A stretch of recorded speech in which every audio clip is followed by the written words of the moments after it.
गणेशाय नमः। ओम श्री जगदम्बिकाय नमः। श्रीमद् देवी भागवत स्कंद 9 अध्याय 24। शंखचूड़ वेशधारी श्री हरि द्वारा तुलसी का पातिव्रत्य भंग, शंखचूड़ का पुनः गोलोक जाना, तुलसी और श्री हरि का वृक्ष एवं शालग्राम पाषाण के रूप में भारतवर्ष में रहना तथा तुलसी महिमा, शालग्राम के विभिन्न लक्षण तथा महत्व का वर्णन। नारद जी ने कहा, प्रभु, भगवान नारायण ने कौन सा रूप धारण करके तुलसी से हास विलास किया था, यह प्रसंग मुझे बताने की कृपा करें। भगवान नारायण कहते हैं, नारद, भगवान श्री हरि देवताओं का कार्य साधन करने के लिए सदा तत्पर रहते हैं। उन्होंने वैष्णवी माया फैलाकर शंखचूड़ से कवच ले लिया। फिर शंखचूड़ का ही रूप धारण करके वे साध्वी तुलसी के घर पहुँचे, क्योंकि शंखचूड़ के निधन में तुलसी के इस शरीर के पातिव्रत्य का भंग ही एकमात्र साधन था। तुलसी ने पति को युद्ध से आए देखकर उत्सव मनाया और महान हर्ष भरे हृदय से स्वागत किया। फिर दोनों में युद्ध संबंधी चर्चा हुई।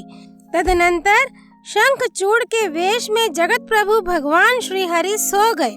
नारद, उस समय तुलसी के साथ उन्होंने सुचारू रूप से हास विलास किया। पूर्व समागम के अवसर पर साध्वी तुलसी जितना आकर्षित थी, हास विलास के अनंतर वह स्थिति नहीं रही। अतः उसने सम्यक प्रकार से तर्क करके पूछा। तुलसी ने कहा, माहेश, बताओ तो तुम कौन हो? तुमने कपट पूर्वक मेरा सतीत्व नष्ट कर दिया। मैं सती नहीं रह सकी, इसलिए अब मैं तुम्हें शाप दे रही हूँ। ब्राह्मण, तुलसी के वचन सुनकर शाप के भय से भगवान श्री हरि ने लीला पूर्वक अपना सुंदर मनोहर स्वरूप प्रकट कर दिया। देवी तुलसी ने अपने सामने उन सनातन प्रभु देवेश्वर श्री हरि को विराजमान देखा। भगवान का दिव्य विग्रह नूतन मेघ के समान श्याम था। आंखें शरतकालीन कमल की तुलना कर रही थीं। लीला करते समय ये ऐसे प्रतीत होते थे मानो कामदेव हों। रत्नमय भूषण उन्हें आभूषित किए हुए थे। उनका प्रसन्न वदन मुस्कान से भरा था। उनके दिव्य शरीर पर पीतांबर सुशोभित था। उन्हें देखकर कामिनी तुलसी मूर्छित हो गई। फिर चेतना प्राप्त होने पर उसने कहा। तुलसी बोली, नाथ, आपका हृदय पाषाण के सदृश है, इसी से आप इतने निष्ठुर बन गए। आज आपने छल पूर्वक मेरे इस शरीर का धर्म नष्ट करके मेरे इस शरीर के स्वामी को मार डाला। प्रभो, आप अवश्य ही पाषाण हृदय हैं, तभी तो उसमें दया की गंध तक नहीं रही। देव, अब आप पाषाण रूप हो जाएं। अहो, बिना अपराध ही आपका भक्त मारा गया। इस प्रकार कहकर शोक से संतप्त हुई तुलसी आंखों से आंसू गिराती हुई बार बार विलाप करने लगी। तदनंतर करुणा रस के समुद्र कमलापति भगवान श्री हरि करुणायुक्त तुलसी देवी को देखकर नीति पूर्वक वचनों से उसे समझाने लगे। भगवान श्री हरि बोले, भद्रे, तुम मेरे लिए भारतवर्ष में रहकर बहुत दिनों तक तपस्या कर चुकी हो। उस समय तुम्हारे लिए शंखचूड़ भी तपस्या कर रहा था। वह मेरा ही अंश था। तुम्हें स्त्री रूप से प्राप्त करके वह सुख पूर्वक गोलोक में चला गया। अब मैं तुम्हारी तपस्या का फल देना उचित समझता हूँ। रमे, तुम इस शरीर का त्याग करके दिव्य देह धारण कर मेरे साथ आनंद करो। लक्ष्मी के समान तुम्हें सदा मेरे साथ रहना चाहिए। तुम्हारा यह शरीर गंडकी नदी के रूप से प्रसिद्ध होगा। ये पवित्र नदी पुण्यमय भारतवर्ष में मनुष्यों को उत्तम पुण्य देने वाली बनेगी। तुम्हारा केश कलाप पवित्र वृक्ष होगा। तुम्हारे केश से उत्पन्न होने के कारण तुलसी के नाम से ही उसकी प्रसिद्धि होगी। वरानने, देवताओं की पूजा में आने वाले त्रिलोकी के जितने पत्र और पुष्प हैं, उन सब में वह प्रधान मानी जाएगी। स्वर्गलोक, मर्त्यलोक, पाताल तथा गोलोक सर्वत्र तुम मेरे सन्निकट रहोगी। तुम उत्तम वृक्ष रूप होकर पुष्पों को सुशोभित करोगी। गोलोक विरजा नदी के तट, रासमंडल, वृंदावन, भांडीर वन, चंपक वन, मनोहर चंदन वन तथा माधवी, केतकी, कुंद और मल्लिका के वन में तुम्हारा निवास होगा। इन सभी पुण्य स्थानों में तुम्हारा पुण्यप्रद वास होगा।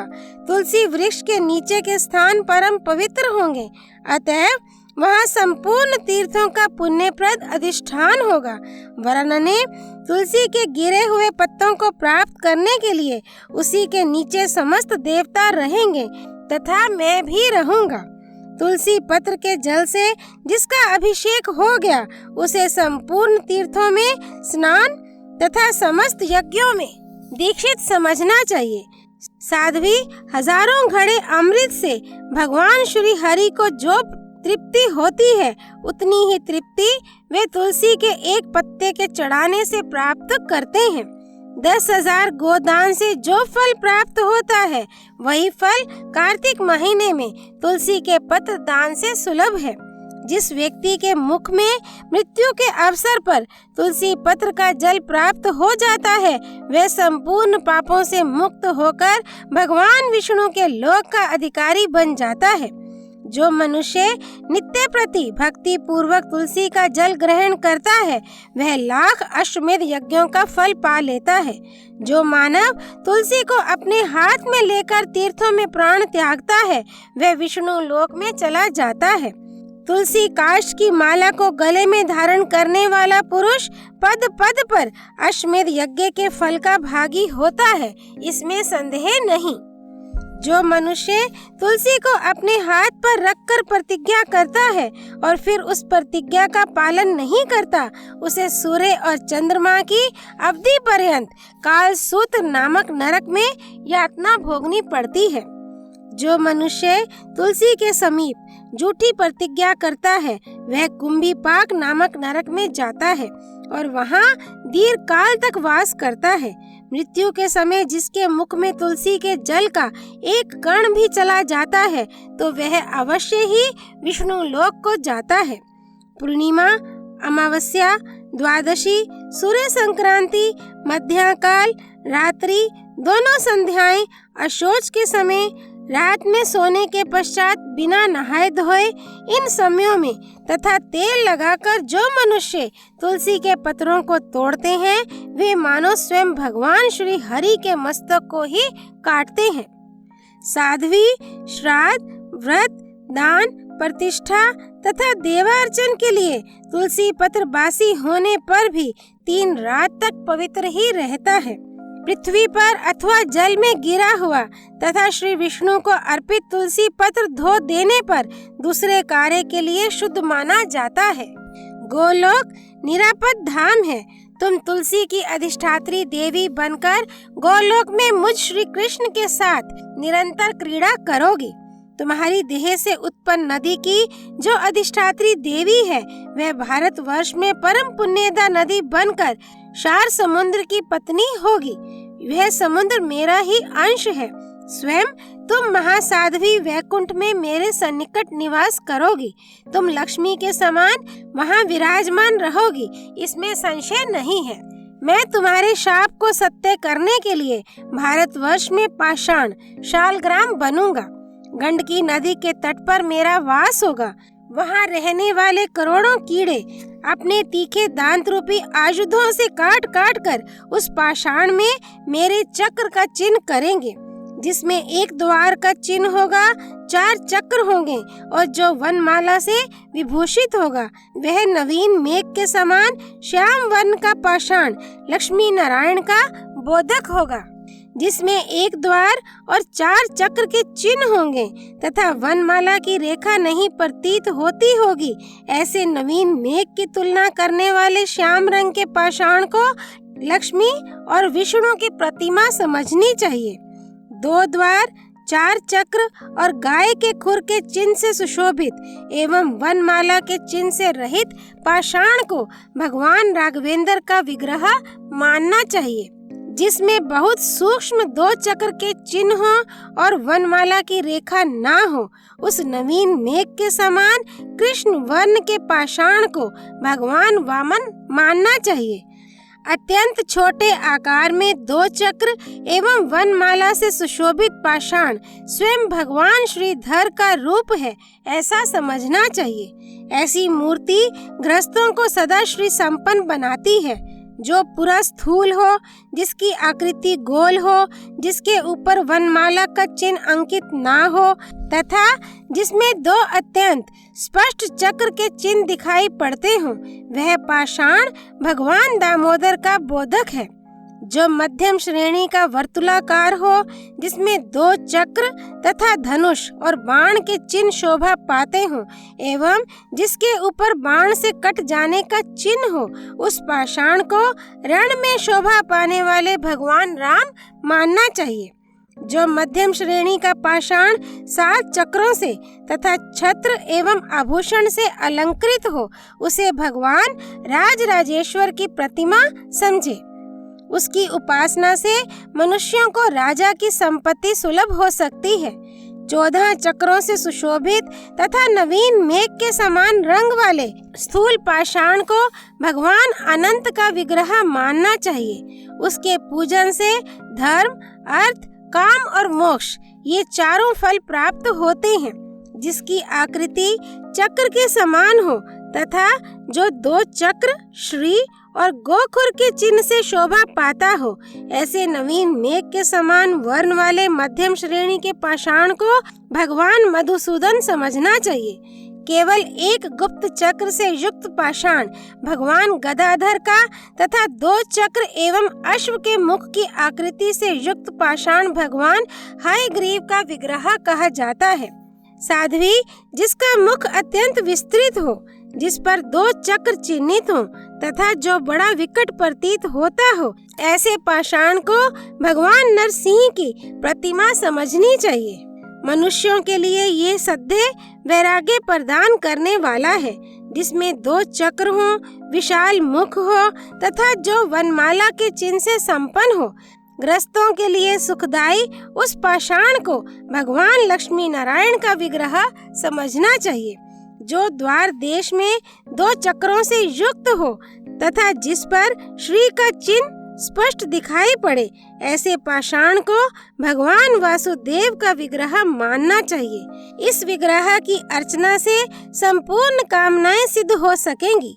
सूक्ष्म चक्र के चिन्ह से युक्त नवीन मेघ के समान श्याम तथा मुख पर बहुत से छोटे छोटे छिद्रों से सुशोभित पाषाण प्रद्युम्न का स्वरूप होगा। उसके प्रभाव से गृहस्थ सुखी हो जाएंगे, जिसमें 2 चक्र सटे हुए हों और जिसका पृष्ठ भाग विशाल हो। गृहस्थों को निरंतर सुख प्रदान करने वाले उस पाषाण को भगवान संकर्षण की प्रतिमा समझना चाहिए, जो अत्यंत सुंदर गोलाकार हो तथा पीले रंग से सुशोभित हो। विद्वान पुरुष कहते हैं, गृहस्थाश्रमियों को सुख देने वाला वह पाषाण भगवान अनिरुद्ध का स्वरूप है। जहाँ शालग्राम की शिला रहती है, वहाँ भगवान श्री हरि विराजते हैं और वहीं संपूर्ण तीर्थों को साथ लेकर भगवती लक्ष्मी भी निवास करती हैं। ब्रह्म हत्या आदि जितने पाप हैं, वे सब शालग्राम शिला की पूजा करने से नष्ट हो जाते हैं। छत्राकार शालग्राम में राज्य देने की तथा वर्तुलाकार में प्रचुर संपत्ति देने की योग्यता है। शकट के आकार वाले शालग्राम से दुख तथा शूल के नोक के समान आकार वाले से मृत्यु होनी निश्चित है। विकृत मुख वाले दरिद्रता, पिंगल वर्ण वाले हानि, भग्न चक्र वाले व्याधि तथा कटे हुए शालग्राम निश्चित रूप से मरणप्रद हैं। व्रत, दान, प्रतिष्ठा तथा श्राद्ध आदि सत्कार्य शालग्राम की सन्निधि में करने से सर्वोत्तम हो सकते हैं। शालग्राम के समक्ष रहने वाला पुरुष संपूर्ण तीर्थों में स्नान कर चुका तथा समस्त यज्ञों में उसे सफलता प्राप्त हो गई। अखिल यज्ञों, तीर्थों, व्रतों और तपस्याओं के फल का वह अधिकारी समझा जाता है। साध्वी चारों वेदों के पढ़ने तथा तपस्या करने से जो पुण्य होता है वही पुण्य शालग्राम शिला की उपासना से प्राप्त हो जाता है। जो निरंतर शालग्राम शिला के जल से अभिषेक करता है वह संपूर्ण दान के पुण्य तथा पृथ्वी की प्रदक्षिणा के उत्तम फल का मानव अधिकारी हो जाता है। शालग्राम शिला के जल का निरंतर पान करने वाला पुरुष देवाभिलषित प्रसाद पाता है, इसमें संशय नहीं। संपूर्ण तीर्थ उस पुण्यात्मा पुरुष का स्पर्श करना चाहते हैं। जीवन मुक्त एवं महान पवित्र वह व्यक्ति भगवान श्री हरि के पद का अधिकारी हो जाता है। भगवान के धाम में वह उनके साथ असंख्य प्राकृत परले तक रहने की सुविधा प्राप्त करता है। वहां जाते ही भगवान उसे अपना दास बना लेते हैं। उस पुरुष को देखकर ब्रह्म हत्या के समान जितने बड़े बड़े पाप हैं वे इस प्रकार भागने लगते हैं जैसे गरुड़ को देखकर सर्प। उस पुरुष के चरणों की रस से पृथ्वी देवी तुरंत पवित्र हो जाती हैं। उसके जन्म लेते ही लाखों पितरों का उद्धार हो जाता है। मृत्यु काल के अवसर पर जो शालग्राम के जल का पान करता है वह संपूर्ण पापों से मुक्त होकर विष्णु लोक को चला जाता है। उसे निर्वाण मुक्ति सुलभ हो जाती है।